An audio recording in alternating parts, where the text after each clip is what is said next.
أوتوا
سنة جميع الصالحين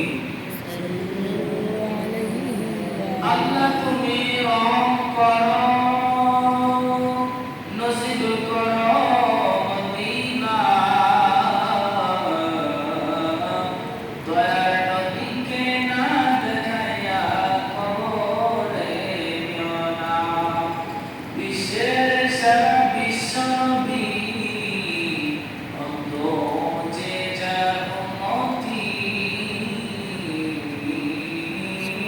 বাপের জগতে আসলি পানিতে দূর করিতে সুরমতি বাগাবাদা বলেন বিকাবালিহি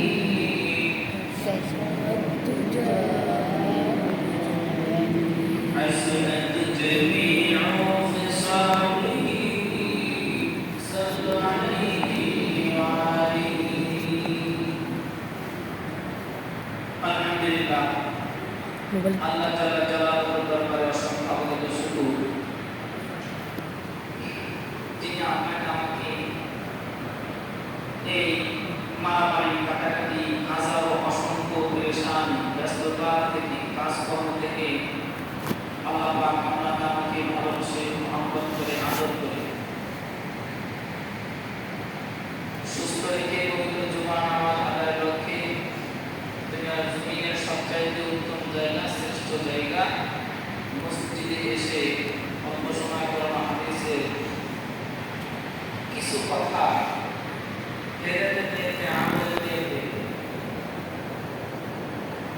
শ্রবণ করা কিছু কথা বলা এবং শ্রবণ করা তৌফিক দান করেছেন সবার আগে আগে মসজিদে এসে কোরআন হাদিসের সমাপ্ত হওয়ার তৌফিক দান করেছেন এই জন্য সেই মহান রবের সামনে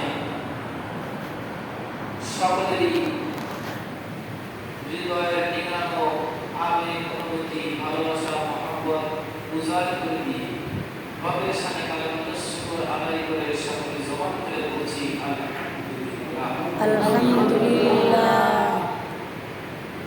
তারপরে দুরূদ সালাম হাজার লক্ষ কোটি এই বিশ্ব সভার মানবতার মুক্তির দূত সর্বকালের সর্বশ্রেষ্ঠ মহামানব সর্বকালের সর্বযুগের সর্বশ্রেষ্ঠ মহামানব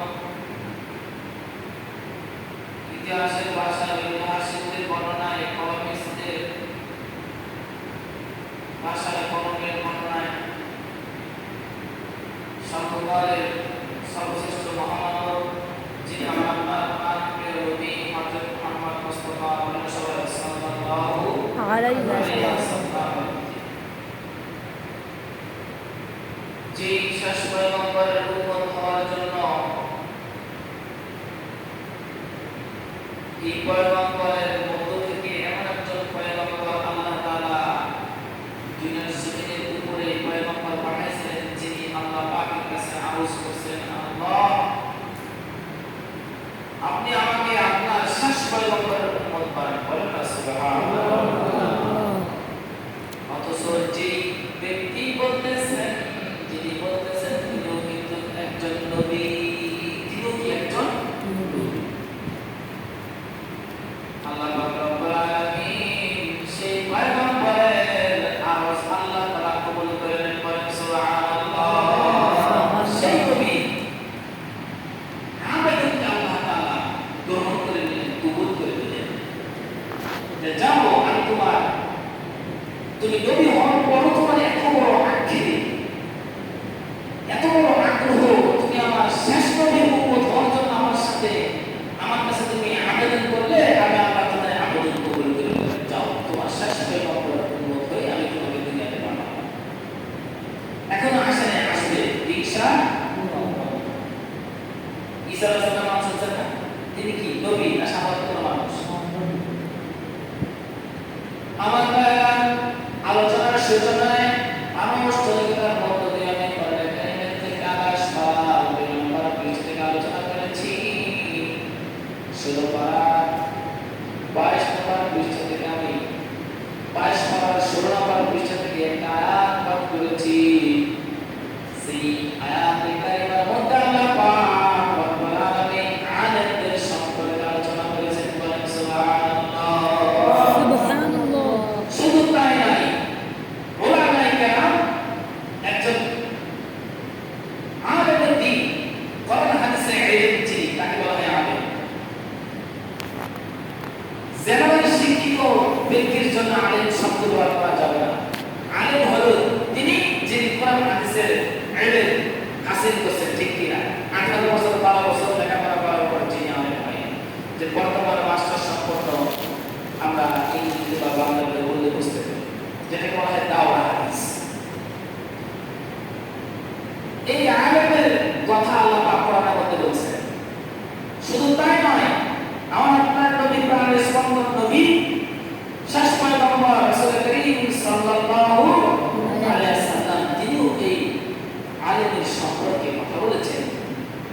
তাহলে আলেমের মর্যাদা আছে না নাই? তাই আল্লাহ কথা বললেন, নবীজিও আপনাকে আমাকে গোটা উম্মতি মুহাম্মাদকে আওয়াজ করে বলতেছেন, ইন্না ফাদ্দাল আলিমা আলাল আবিদি। ও মুসলমান উম্মতি মুহাম্মাদ, তোমরা শুনে রাখো, একজন আলেমের ফজিলত একজন আবেদ থেকে উত্তম। সুবহানাল্লাহ। আলেমের ফজিলত একজন আবেদ, আবেদ কে আসে নামাজ পড়া নাই, রোজা যাকাত নাই, কিছুই নাই, কোনো ইবাদত করে না, এটাকে আবেদ বলে। বলে কেমন আবেদ? সারা রাত নফল নামাজে দাঁড়ায় আছে, সারা রাত কোরআন তেলাওয়াত করতেছে, যত ইবাদত করবে এমন একজন আবেদের কথা বলছে। নফল রোজা রাখে, রমজান মাসে পবিত্র সিয়াম সাধনা করে, 5 ওয়াক্ত নামাজ জামাতের সাথে লাগা থেকে পড়ে, ইমাম সাহেবের পিছনে পিঠ ছাড়া অন্য কোনো মুসল্লির পিঠ দেয় নাই, প্রথম কাতারের মুসল্লি। এমন একজন আবেদ, কোরআন কারীম, তাসবিহ, তাহলিল, যত সুন্নতের আমল আছে, এমন একজন আবেদ। এই ইবাদতটা একজন আবেদের ফজিলত থেকে একজন আলেমের ফজিলত অনেক গুণ বাড়িয়ে গেছে। বলেন সুবহানাল্লাহ। এবার দেখেন কার সাথে উদাহরণ করছে, দেখেন নবীজি বলেন, আল্লাহ তাআলা বলেন, ইন্না ফাদ্দাল আলিমি আলাল আবিদি কাফাতিল কমারি আলা সাইরিল কাওয়াকিব। বলেন না সুবহানাল্লাহ। হুজুর কিছু তো বুঝলেন না, সুবহানাল্লাহ তো কইতে দেবেন, সুবহানাল্লাহ এই ভাষায়, বাংলা ভাষায় একজন আলেমের মর্যাদা কথা বলে জানেন? আল্লাহ পয়গম্বর বলেন, তুমি আসমানের উপরে, আসমানের তোমরা যে চাঁদ দেখো, এই চাঁদের থেকেও যে উত্তম, যে তারাতারি, তার থেকেও আল্লাহ তাআলা শ্রেষ্ঠত্ব দান করেছেন একজন আলেমকে। সুবহানাল্লাহ। কাফাতিল কমারি আলা সাইরি, চাঁদের থেকে যে শ্রেষ্ঠত্ব, যে তারাতারি, এই তারাতারির থেকেও শ্রেষ্ঠত্ব আল্লাহ পাক একজন আলেমকে দান করেছেন। নবীজি বলেন, ইন্নাল উলামা ওয়ারাসাতুল আম্বিয়া, নবীগণের ওয়ারিসদের, পয়গম্বরদের ওয়ারিস হলেন উলামায়ে কেরাম। বলেন না সুবহানাল্লাহ। এখন বলেন তো, একজন এমপি মন্ত্রী, মাইক করেন না, বোঝার কাছে বলতেছি, একজন এমপি মন্ত্রী চেয়ারম্যানকে যত সম্মান করতে হবে, এর থেকেও বেশি সম্মান একজন আলেমের করা দরকার আছে না?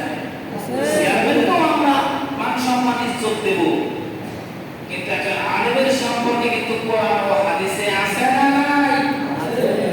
চেয়ারম্যানের কোন জায়গা আছে আমাদের দেখাই দেন, এমপি কোন জায়গা আছে কোরআনের মধ্যে দেখাই দেন, সেনাবাহিনীর কথা কোথায় আছে দেখাই দেন। আই ক্যান চ্যালেঞ্জ, কেউ আমাকে দেখা দিতে পারবেন না, কিন্তু কোরআনের কারীমের মধ্যে 22 পারা 16 পারা পৃষ্ঠার মধ্যে এবং 28 পারা 2 নম্বর পৃষ্ঠার মধ্যে আল্লাহ পাক আলোচনা করেছেন। সেই আলেমের সাথে আপনি কথা বলবেন, ইজ্জত সহকারে কথা বলবেন না। আপনি মনে করতেছেন আপনি চোখ রাঙায় কথা বলবেন, আর আপনার চোখ রাঙানো দেখা আপনি নিজেকে চুপ মনে করলেন, যে লোকটা কষ্ট করে সে যদি আলেম হয়, মনে মনে কষ্ট লাগলে বদদোয়া লাগবে কি লাগবে না? এই জন্য মুহতারাম হাজিরিন, আপনাদের সকলের পায়ে দুটো হাত ধরে, হাত দুটো ধরে আমি বলবো, কথা বলতেছি কোরআন থেকে, হাদিস থেকে, কেউ মনে কষ্ট নেবেন না।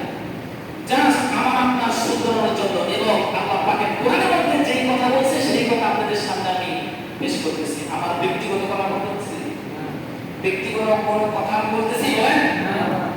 মুহতারাম হাজিরিন, যদি কেউ দেখতে চান আমি কোরআন থেকে দেখাবো। এই জন্য আমাদের মাদ্রাসা, মসজিদ বা আশেপাশে ওলামায়ে কেরাম থাকে কিনা বলেন, তাদের সাথে আদব আখলাক সুন্দর করে কথা বলবেন। যদি কোনো ভুল হয়ে যায়, আরে ভাই মানুষ বলতে তো ভুল, ঠিক কিনা? মানুষ বলতে ভুল না, ভুল হয়ে গেছে।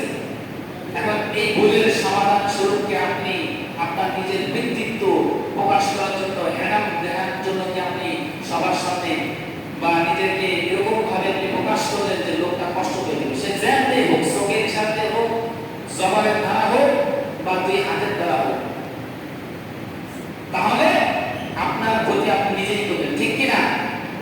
মুহতারাম হাজিরিন, মানুষকে কষ্ট দিলে আপনার নেক আমলগুলো যে ব্যক্তিকে আপনি কষ্ট দেবেন, হ্যাঁ অটোমেটিক ওর আমল নামে চলে যাবে, অটোমেটিক চলে যাবে। যে কোনো কথা শুধু আলেম না ভাই, কোনো মানুষের সাথে, যে কোনো মানুষের সাথে আপনি বাজে আচরণ করাবেন, দেখবেন আপনার নেক আমল অটোমেটিক আপনার এই ব্যক্তির আমল নামে চলে যাবে। এই জন্যে আল্লাহর পয়গম্বর সমস্ত উম্মতি মুহাম্মাদকে বলেন আউয়ালু ইউদাউল বিল মিজানিল খুলুকিল হাসান। সুবহানাল্লাহ, আরো জোরে বলেন সুবহানাল্লাহ। আমার মুসলমানেরা, আমার আপনার পয়গম্বর বলেন কাল কিয়ামতের ময়দানে আসরে আল্লাহ পাক রব্বুল আলামিন কোন বান্দার আমলনামাকে পরিমাপ করার জন্য, পরিমাপ ওজন করার জন্য সর্বপ্রথম তার সুন্দর আচরণগুলো আগে দিলে। সুবহানাল্লাহ, সুন্দর আচরণ, ভালো আচরণ আপনি করছেন, সেই আমলনামাগুলো আগে ওজন করা হবে। বলেন না সুবহানাল্লাহ। আচ্ছা বলেন তো, কেউ আছেন আমার সামনে একটু কথা বলবেন? আছেন কেউ? নামাজ দেবে, সব একসাথে বলেন না, নামাজ দেবে, তারপরে কোরআন কারিমের তেলাওয়াত দেবে ওজন পরিমাপ করার জন্য। আরে না বলেন না কেন, দেবে। তারপর রোজা দেবে, হজ দেবে, কি দেবে বলেন তো সবাই? সুন্দর আচরণ। বলেন সবাই সুন্দর আচরণ। এবার দেখেন আমার আপনার পয়গম্বরকে একজন কাফের পরীক্ষা করার জন্য পিছন থেকে এমন ভাবে রুমাল বেঁধে টানতেছে, সঙ্গে সঙ্গে নবীজির চেহারা বড় হলুদ বর্ণ হয়ে গেছে। কি হয়ে গেছে? হলুদ বর্ণ হয়ে গেছে। চকচকে চেহারা, সুন্দর চেহারাটা লাল টকটকে হলুদ বর্ণ হয়ে গেছে। এত পরিমাণ কষ্ট লাগতেছে। এই পরিমাণ কষ্ট দিতে দেওয়া অবস্থায় সে মানে এই কাজটা যে করতেছে, যে কাফের, সে কিন্তু পরীক্ষা করার জন্য আসছে যে যেই ব্যক্তি নবী হবে তার ধৈর্য অনেক বেশি হবে। দেখি একটু পরীক্ষা করে দেখি, এই পরিমাণ কষ্ট দিতে দিতে একসময় শ্বাস দেবে। নবী যদি খুব কষ্টে গলাটা চুরি করতেছে, কাশি দিতেছে, এত কষ্ট করে পাইছে, পরে সাহাবেরা তো ঠিক হয়ে গেছে, পরে রাগ হইয়া উমর বলল ইয়া রাসূলুল্লাহ হুকুম করার গর্দানটা ফেলে দিছে। সাহাবারা উমরের রাগ কত, আবু বকর রাদিয়াল্লাহু তাআলা গেছে, সবাই পালালে সারা কো আস্তে করে লোকটা বলছে কি হইছে, আমি তো আপনার সাথে কোনো আচরণ বাজে আচরণ করছি? তাই না, তাহলে আপনি কেন আমার সাথে এরকম করলেন? ইয়া রাসূলুল্লাহ ইয়া হাবিবাল্লাহ, আমি একজন বেদুইন, আমি আমাদের কিতাবের মধ্যে পাইছি শেষ পরিমাণ পরে যিনি আসবেন তিনি হলো ধৈর্যশীল হবেন। তো এই পরিমাণ ধৈর্যশীল আমি একটু চেক করার জন্য আপনার সাথে আমি আচরণ করছি। ইয়া রাসূলুল্লাহ ইয়া হাবিবাল্লাহ ইয়া নবী আল্লাহ, আপনাকে কালেমা বলেন না সুবহানাল্লাহ। কালেমা পড়া ওই বেদুইনটা ইসলাম গ্রহণ করে। তা যিনি কষ্ট দেবেন সে যদি খালি ধৈর্য ধারণ করতে পারে, লাভ আছে না নাই? কথাটা না, লাভ আছে না নাই? নবীজি ধৈর্য ধারণ করছে, তাহলে এই জন্য যে আপনাকে কষ্ট দেবে আপনি ধৈর্য ধারণ করেন।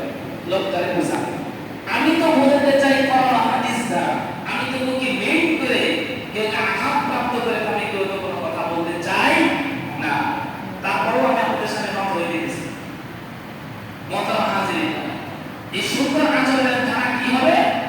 ওই যে আপনার সাথে যে খারাপ আচরণ করলো, আপনার কথার দ্বারাই হোক, তার কথার দ্বারাই হোক, বা তার চোখের সামনে দ্বারা হোক, এই খারাপ আচরণ করার দ্বারাই আপনি যে তার সাথে ভালো আচরণ করবেন, লাভটা কি? লাভটা হলো ওই লোকের সাথে আর আপনার সাথে, অর্থাৎ আপনি যে তাকে শত্রু মনে করেন বা দুশ্মন মনে করেন, যেই মনে করেন না কেন, তার যে খারাপ আচরণ আপনি পাইছেন তার সাথে ভালো আচরণ করার দ্বারাই আল্লাহ পাকের পক্ষ থেকে সেই লোকটা আপনার বন্ধুত্ব হয়ে যাবে। বলেন সুবহানাল্লাহ। এই সম্পর্কে আল্লাহ পাক বলেন লা ইয়াস্তাউবিল হাসানাতু ওয়ালা সাইয়্যাতু ইদফা বিল্লাতী হিয়া আহসান। এই 24 পারা 19 নম্বর পৃষ্ঠা খুলে দেখবেন। আল্লাহ পাক বলেন লা ইয়াস্তাউবিল হাসানাতু ওয়ালা সাইয়্যাতু ইদফা বিল্লাতী হিয়া আহসান ফাইদাল্লাযী বাইনাকা ওয়া বাইনাহু আদাওয়াতুন কান্নাহু ওয়ালিয়্যুন হামীম। মন্দ আসলে তার সাথে ভালো দ্বারা প্রতিহত করলে এর বিনিময়ে ওই লোকের সাথে আপনার সাথে একটা বন্ধুত্ব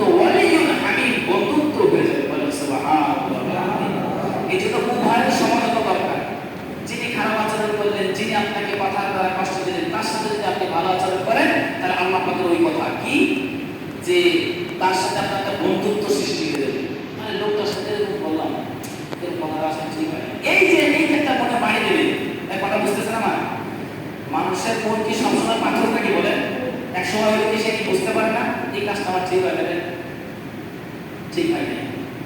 এই যে একটা ঠিক হয় না, নিজের অন্তরে আঘাত করবে, তখনই কিন্তু সে আপনার সামনে আসবে। বা মনে মনে হলেও দ্বিতীয়বার সে যদি ভালো বুঝ নেয়, তাহলে কিন্তু সে আপনার সাথে এই আচরণটা করবে না। এই যে একটা আচরণ করবে না, তাহলে একটা ভালো বন্ধুত্ব হয়ে গেল না? কি বলেন ভাই, বন্ধুত্ব হয়ে গেল না? আমার বেলা হাদিসের মধ্যে আসছে, কোন মুসলমানের আল্লাহ যদি কোনো ব্যক্তির সাথে খারাপ আচরণ করে বা ঝগড়া করার উপযুক্ত মনে করে একটা কথা কেউ বলছে, খেয়াল করেন, এই কথার দ্বারা আমি আরো 5টা জবাব দিতে পারবো। আমার এই সমর্থন আছে, আমার এই সমর্থন আছে যে এই কথার দ্বারা আমি 5টা কথা বলতে পারবো। তারপরে সে যদি ঝগড়া না করে, তর্ক না করে, তাহলে আল্লাহ পাক রব্বুল আলামিন তার জন্য জিম্মাদারি হয়ে জান্নাতের মতো একটা বিল্ডিং দান করবেন। আচ্ছা, এবার আমার কথার জবাব দিন, যদি কেউ কথা বুঝে থাকে, যদি আমার কথা বুঝে আসে, তাহলে বলেন তো আল্লাহ পাকের পক্ষ থেকে যে বিল্ডিং, যে ইমারত দান করবেন, এটা ছোট হবে না বড় হবে? বলেন না সবাই, ছোট হবে না বড় হবে? অকল্পনীয়, অকল্পনীয়। এই জন্য আপনি যার সাথে খারাপ আচরণ করলেন, মনে করলেন আপনি তার জিতাই দিলেন। কেমন জিতাই দিলেন? সে যদি ধৈর্য ধারণ করে, কিন্তু পয়েন্ট একটাই, ধৈর্য ধারণ করতে হবে। কি করতে হবে? ধৈর্য ধারণ করতে, সবর করতে হবে। তাহলে আর কয়টা লাভ থাকে? এক হইতেছে কোরআনের ওই আয়াতের দিকে আপনার সাথে একটা বন্ধুত্ব সৃষ্টি হয়ে যাবে। 2 নাম্বার কি? জান্নাতের মধ্যে আল্লাহ পাক একটা বিল্ডিং তৈরি করে দেবেন। এখন যদি আপনি ওই রাগ বলতে বা যিনি আপনার সাথে খারাপ আচরণ করতেছে তাকে যদি সুন্দর ভাষা দিয়ে বলতে পারলে বলবেন, আর না হলে চুপ থাকবেন। চুপ থাকলে কি আরেকটা কথা শুনে যান, চুপ থাকলে আরেকটা কথা। চুপ থাকার কারণে আপনার সাথে ফেরেশতা আছে, বলে তো সবার সাথে ফেরেশতা আছে না নাই? কথা বলেন, আছে না নাই? একজন মুসলমানের আল্লাহর সাথে 12 জন করে ফেরেশতা আছে। আর কোরআন কারীমের দিকে বোঝা গেল, কোরআন কারীমের থেকে কিরামান কাতিবিন আছে না নাই? ইয়ালামুনা মা এই কিরামান কাতিবিন ফেরেশতারা যারা আছে, এরা ওই যে যার সাথে আপনারা রাগ করলেন, আপনার সাথে রাগ করলো, আপনার সাথে খারাপ আচরণ করলো, ওই লোকগুলাকে কথার উত্তর ওই ফেরেশতারা দিয়ে দেয়। বলেন সুবহানাল্লাহ। কথা বুঝতেছেন? এই যে মুহতারাম হাজিরিন, আচরণ, আদব, আখলাক, এটা বহুত বড় একটা দামি জিনিস। এটা পয়গম্বরদের একটা বৈশিষ্ট্য। আপনি মনে করতেছেন লোকটা নরমাল, সামাজিকতা দেখা যাচ্ছে কোনো কথা বলে না, সে চুপ থেকে আপনার থেকে হাজার হাজার কোটি কোটি বিলিয়ন সওয়াব হাসিল করলো, জান্নাত একটা বিল্ডিং বানালো। আপনার নেক আমল, আপনি নামাজ পড়ছেন, বুঝতেছেন সবাই? আপনি তাহাজ্জুদের নামাজ পড়ছেন, কষ্ট করছেন না? বলেন, শেষ রাতে নামাজ যদি আমি জিজ্ঞেস করি কয়জন করছেন না, তোলে দেখছেন না? কথা এই যে কষ্ট করে আপনি আমাদের গুলো করছেন, জিকির করছেন, কোরআন কারীম তেলাওয়াত করছেন, সব একটা নেক আমলের অংশ। আপনি যার সাথে খারাপ আচরণ করলেন, লোকটা কষ্ট হয়ে গেছে, এর আমল নামে অটোমেটিক চলে যাবে। এই জন্য মুহতারাম হাজিরিন, আমি কেউকে আঘাত করে কথা বলতেছি না। সম্পূর্ণ কোরআন থেকে যে 28 পারা 2 নম্বর পৃষ্ঠা, 22 পারা 16 নম্বর পৃষ্ঠা থেকে আলোচনা করলাম। এই সুন্দর আচরণ কাল কিয়ামতের ময়দানে মানুষের আমার আপনার আমল নামে ওজন করা হবে। কথা বলেন ঠিক কিনা? এই আচরণ সবাইকে নবীয় আচরণ আল্লাহ পাক যেন দিয়ে দেয়। সর্বরে আমিন। ধৈর্য ধারণ করার তৌফিক যেন দান করে। সর্বরে আমিন। যে কোনো বিষয়, ব্যবসা বাণিজ্য হোক, নিজের বিবির সাথে হোক, পারিবারিক বিষয় হোক, বা মসজিদের যে কোনো বিষয় হোক, যে কোনো জায়গায় আপনার ধৈর্য ধারণ করা লাগবে। নামাজের মধ্যে ধৈর্য ধারণ করা লাগবে। তাড়াহুড়া করে নামাজ পড়লে নামাজ পড়বে। তো যে কথাগুলো শুনলাম, আল্লাহ পাক সবাইকে এই কথাগুলোর উপর, আল্লাহ রাসূল সাল্লাল্লাহু আলাইহি ওয়াসাল্লামের হাদিসের উপর সবাইকে আমলে সালিহা করার তৌফিক দান করুন। সবাই চিৎকার করে বলি আমিন। আমিন। আমিন সুম্মা আমিন। ওয়া আখিরু দাওয়ানা আলহামদুলিল্লাহি রাব্বিল আলামিন। নাসআলুল্লাহ রাহমান করে যারা কেবল সুন্নাত সুন্নাতের